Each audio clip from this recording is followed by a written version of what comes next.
I have a long list of disappointments where we start out by holding hands and wind up pointing fingers at each other.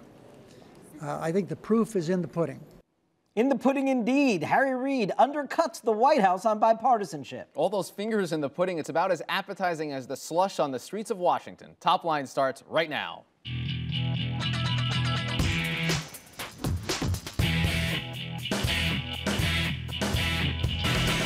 Hello and welcome to ABCNews.com's Top Line. I'm David Chalian. And I'm Rick Klein. Each weekday we're bringing you the very latest political headlines, reporting, insight, analysis, everything you need and want to know about politics. And in a week that Washington seemed to fall apart, we're at Twitter. It's twitter.com/thenote. We're here to hold steady.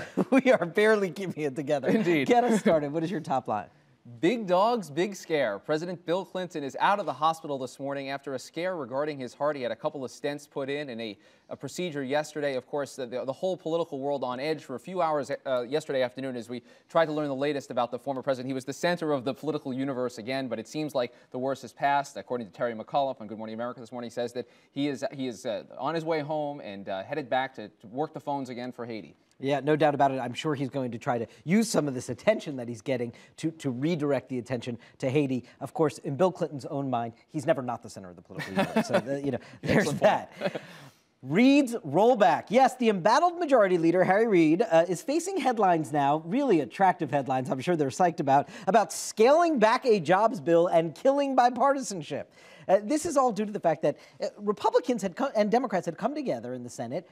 $85 billion jobs package included extension of unemployment benefits, extension of COBRA for people, lots of other individual state goodies in there, as happens in Congress. And now Reid says he couldn't get all of his members, worried that they're going to vote for something that is not all targeted to jobs. He scaled it back to a $15 billion jobs bill now. I guess at the end of the day, he's going to get a big bipartisan vote for this because they're popular items, Rick, but he is facing some tough headlines. He is indeed. This is one of those baffling moves. I can understand it on policy grounds. On political grounds, it makes no sense whatsoever. They're getting a lot of pushback from the left, saying a lot of these are giveaways to big companies. But to then stand in the way of a bipartisan bill and to make it spend less money is a very difficult sell publicly when you're trying to get some traction and giving some credit for creating jobs. After the White House put out a statement basically endorsing the bipartisan proposal that the Senate had come up with. Yeah, good luck explaining that one. Dynasties fade. Patrick Kennedy steps aside, and he is the latest in a recent string of retirements that are mostly stemming from the fact that members of Congress are kind of sick of being members of Congress. I really think that's what's behind Patrick Kennedy's decision more than anything else. There's other things he wants to do with his life.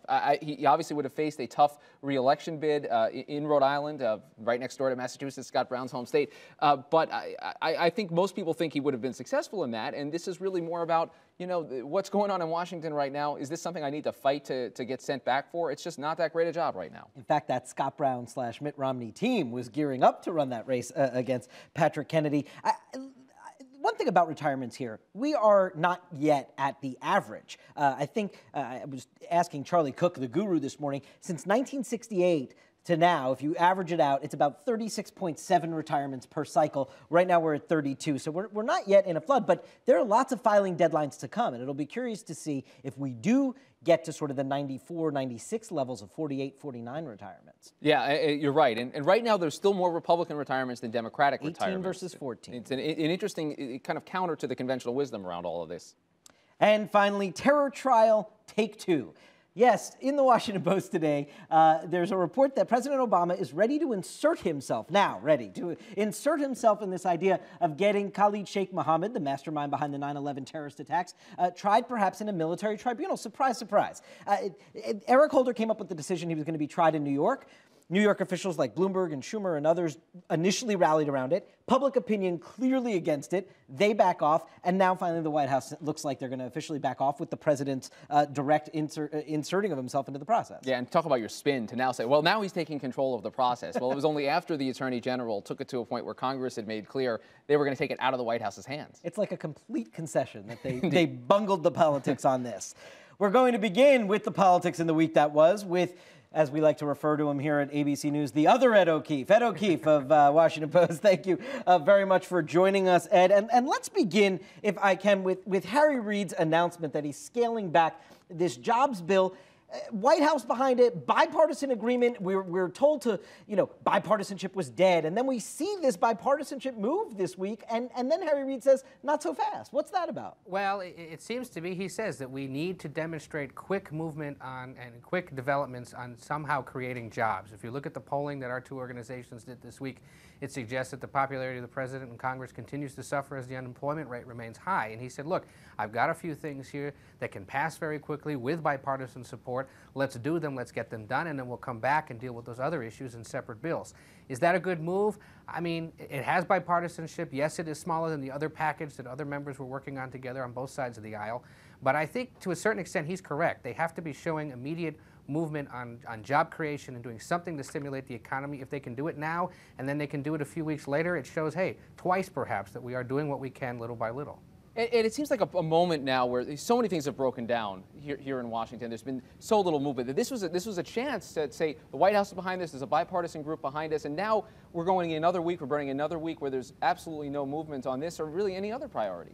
And the fear, of course, is that with lawmakers going home next week for the President's Day recess, they may hear yet again from their constituents who are angry. They may come back even more nervous, and some of them may back out of these agreements. That said, Reid seems to suggest that he's got enough votes, he wants to get this done, and this, at least as small as it is, will demonstrate some kind of a quick win. But, the fact that there are some unresolved matters in there, like the Patriot Act was, renewal was supposed to be part of this bigger package. It's not part of the smaller one. You've got other lingering issues that are going to have to be sorted out. They're politically sensitive, and the longer they hang out there, unresolved, the longer it remains a problem for lawmakers on both sides. Ed, I want to turn your attention to the overall sort of 2010 political landscape right now, because there are a spate of polls this week. Our organizations, our joint polling partners, of course, ours included.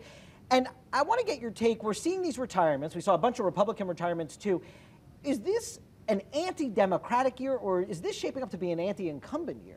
I think it's shaping up to be an anti-incumbent year. I think you're seeing, and we saw just in this past November, we've seen it since, Republicans and Democrats concerned about their political future.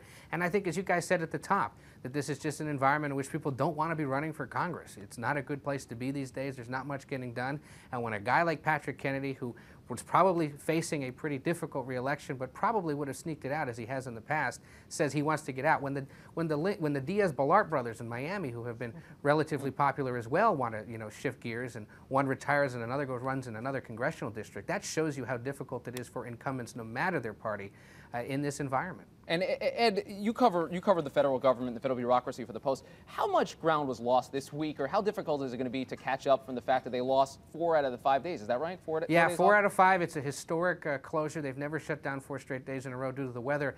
And the reason they had to do it, of course, was the weather, safety concerns. But they say, look, if there was an essential government task that had to get done this week, we guarantee you it got done. It was roughly 300,000 so-called non-essential, non-emergency employees who was kept away from the offices. But, many of them were teleworking. I've gotten emails from folks saying, hey, I was working all week from my couch, or, the kids were in the other room and I was doing work. I was on conference calls through my cell phone. Don't tell me we weren't working. We were.